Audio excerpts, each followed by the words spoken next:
Okay, so we don't see too many of these. This is a Civic Si known as an EP3.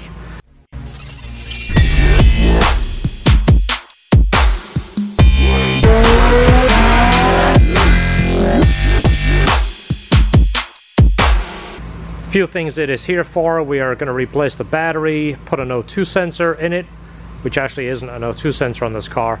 It is an air fuel sensor. It is actually a factory wideband. We're building an intake for it, adding a resonator to the exhaust because I believe it is a little bit too loud, and then we are going to tune it. Let me show you what he has going on over here. A couple of other little things he wants us to address. It has an exhaust leak somewhere, and he can't change the plugs, and maybe at a later date I'd like to talk to him about doing some TLC under here, because this looks, to be honest, looks a bit of a mess. And I'll talk to him about this. I'm sure he's wanting to bring this car in for a while, so if I just mention a couple of things, you know what, I want to go out on a limb and say, I'm not going to call him, I'm not going to even suggest anything, we're just going to do some of this, because some of this stuff is pretty easy. There's a cruise control cable just hanging out, and it's zip tied. It's almost interfering with the throttle. There's a few wires wrapped around in places. I think we can clean this up. And now we got close and actually see that hose is actually rubbed through. Look, it's actually metal on metal. It's being contacting the hood. Now this kind of thing, I'm not going to mention who did it because I really don't want to get involved in it, but we're just showing you, you know, basic things that we're seeing. I mean, the filters rubbing the steering rod. Down here, the shift cables, these are just put in with a wire that's not even a proper split pin, and it's pretty bad. There's a group of wires just hanging out over here. You know, there's this over here locking up the map sensor hole. There's a piece of hose here with a bolt in it. It's pretty bad. It's just little stuff. It's the type of thing that someone does in their backyard when they're limited with tools. I get it.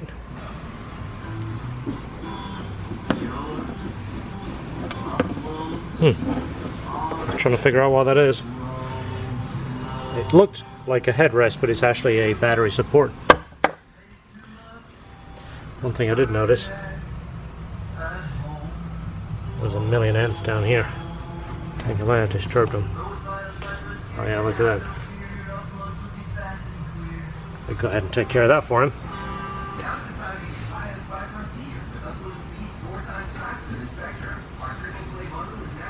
I'll take care of that.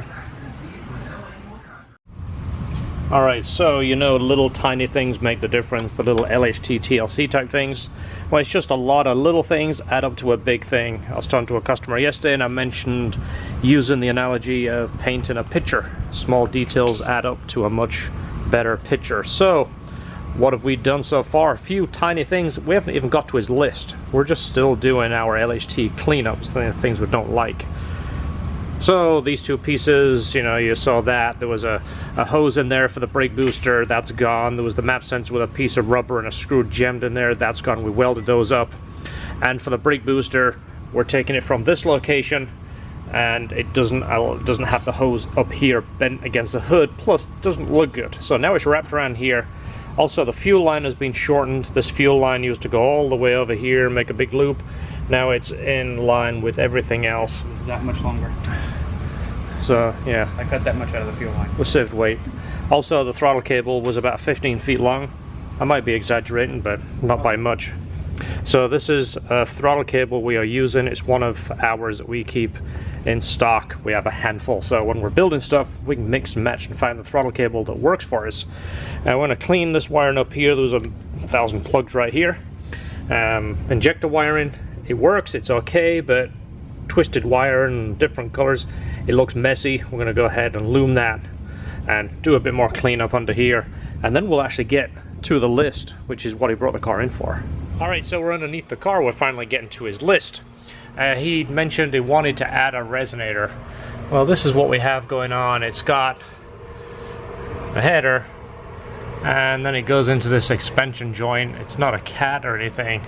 It's oval pipe here, And it looks like the only resonator we have is this here, which, as you look at it, it's barely bigger than the pipe, which means it's not really doing a whole lot. And then we have a straight through muffler here. So we have a few resonators here to choose from. The one on the left is a Cook's, and the one on the right is the Vibrant. It's the one that they call their ultra quiet design. Well, same thing. This is 3-inch, and it expands up to 5-inch. And this one is shorter, but it's got quite a big muffling area. Obviously the size of the muffler, the distance between this inner and the outer, and the size makes all your muffling ability. This one might be quieter and it might fit better, so let's do a test fit and we'll see which one we're going to go with.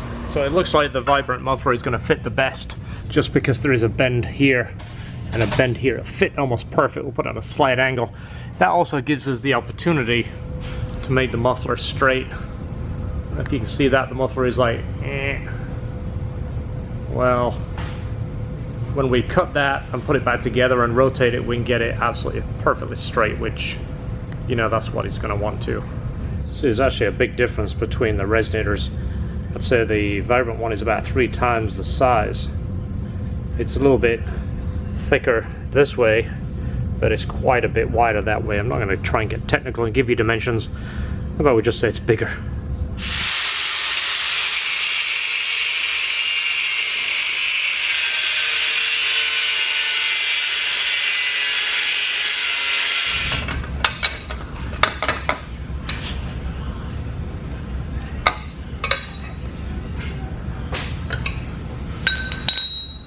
Alright, so cutting the resonator out, as you see, I left the hanger there. It's tacked onto the other side of the pipe, and die grinded these off. That way we can try and utilize those onto this.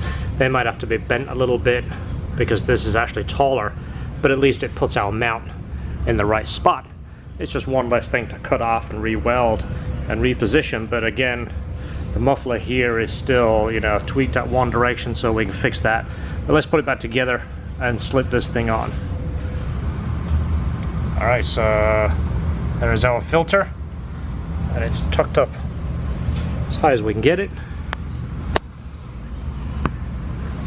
There it is right here. So we've got a true cold air now, and it has a bracket holding up that end, so it's not just flopping around and it's not sitting stressed out on the coupler. A lot of these hoses are being cleaned up, like we mentioned already. A couple of holes being fixed. Still got a little bit more to do. That wire in there, I'm still not crazy about that. We're gonna have to do something with that. It doesn't look like it's very safe. It looks kind of messy. New plugs are in. I'm gonna put the coils back in, and resonator is on. Okay, so the battery has been relocated to the back. This is the way it came, and not only is the battery box, you know, a little flimsy, it's just on rivets there. It's not ideal to put a regular battery inside the car because of the fumes. As it charges and discharges, they produce fumes. So one of the little tricks without going to a dry cell is to go to a Miata battery. These are designed to go inside the car, and they have ventilation hoses that will vent outside the car. A little bit smaller battery, so we're going to look and say, do we modify the battery tray to fit the battery, or do we put a small packing sponge or rubber on each side of that? But the battery tray has to be mounted correctly. That's not going to work, so that'll probably just pull out of there, or maybe drill the rivets. Yeah, one's out already, but the other two are actually holding okay. Yeah, holding okay meaning still loose.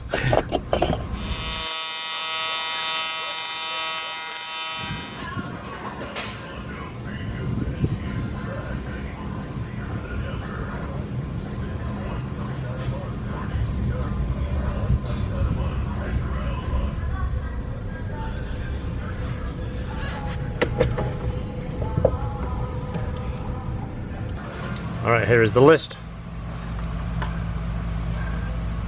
Battery is done. Next thing is the dyno.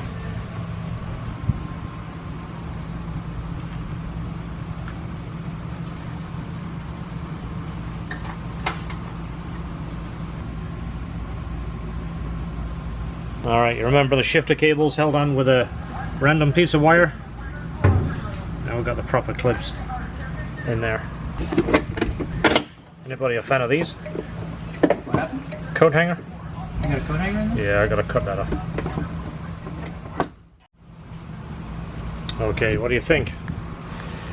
So like I said, we did more than just that was on his list. We did some LHT TLC, which I think this guy really deserved it, and I know he's going to be excited when he sees what we've done. And it just took a few hours. I mean, not a whole bunch of time, a whole bunch of parts needed, but the cleanup definitely makes the difference. It's not just about advertising what we do, it's about advertising to each customer individually and making the customer leave and feeling like he got value for money and then some. So I'm going to put the old shot here. Now you can really see the difference.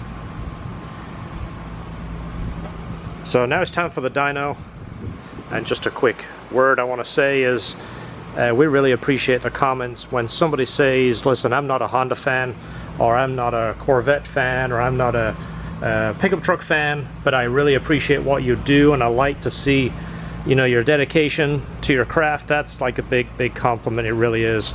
And for someone to say, well, I'm not a particular fan of this, but I appreciate it, that's what being a car guy is all about. You're only seeing half or even a quarter of what's out there, and there's a lot of people have the same kind of passion for so many cars. So batteries in, like we talked about, has the Miata battery that is designed to be inside of the car. It doesn't have the headrest jammed down here. You know, now it's attached like it should be, as bolted in as opposed to riveted in. Again, this is a safety concern. If this is riveted in and you get into an accident, the rivet's not going to hold, and this battery is coming that way. Definitely dangerous. It needs to be attached and it needs to be secure. So we'll put this on the dyno and do some base runs the way it is, get an idea of what's going on, and then start tuning and see what it does. And again, we're tuning for reliability and safety, as well as trying to make some power.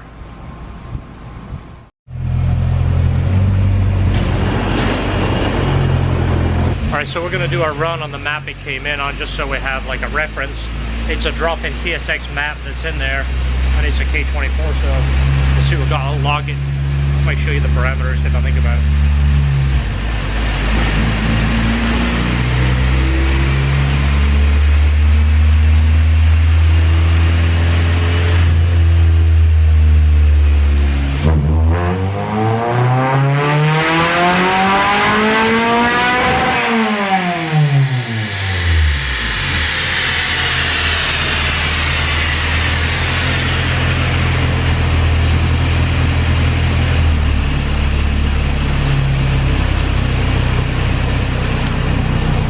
What do we got?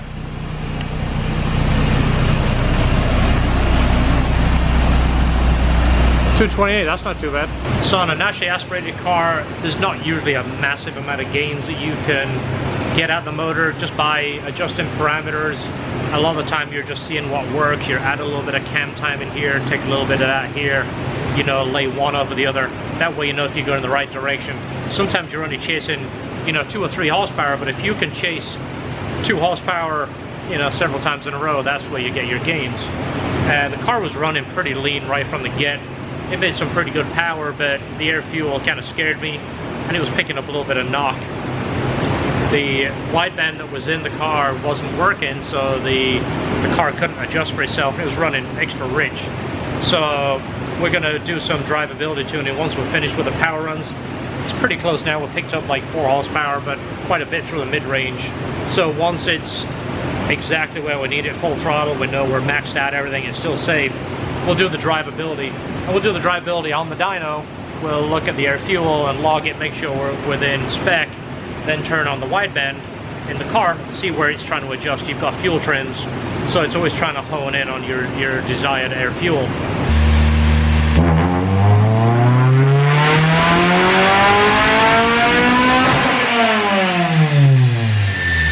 Okay, there's a before and after, and again, didn't pick up massive gains, but picked up pretty much everywhere. And a lot of mid-range by playing with cam angle and timing and changeover. We've got quite a bit all the way through. Again, it's the mid-range way we were shooting for, you know, by playing with the timing and cam angle. We managed to get some up top, so it's definitely going to be noticeable, and the air fuel is much safer. It was in the 14s, 14 and a half when we first run. Now we're sitting between 12.8 and 13.0 all the way across the board. You think about it.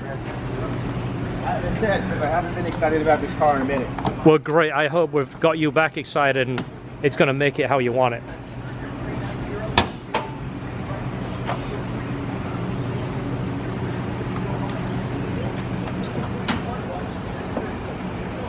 Oh, wow. Does it look different? Yeah, it's clean. A little bit of a cleanup? Oil all over it, and that intake is beautiful. There's a whole bunch of wiring out the way too, and a lot of hoses that used to just hang out. A lot of stuff that used to be there and not there anymore. Change the throttle cable, we'll put the correct throttle cable to make it work. Change the hoses, change the routing of the fuel line. Well, you see the video, there's a lot of little things. Nice little breather. That's nice. Looks good, huh? This is what she should look like.